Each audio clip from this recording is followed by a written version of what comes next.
know that many of the Bernina sergers have a swing out presser foot?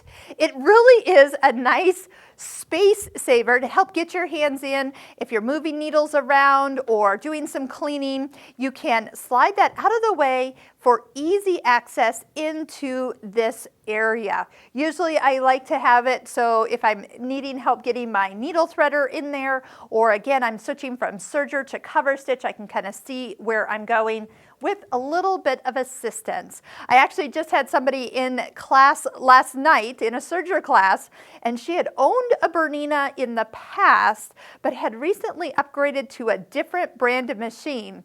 And she was doing this. She was trying to push against her foot and thinking that all sergers had a swing out presser foot, and they didn't. She went, oh, my new one doesn't have that feature. She had gotten used to, for ease of access, having that ability to swing out the foot, and she was already kind of missing that. But she did like her new serger. It's just that was something that she had already fallen in love with, and if you own a Bernina, you're going to fall in love with it too.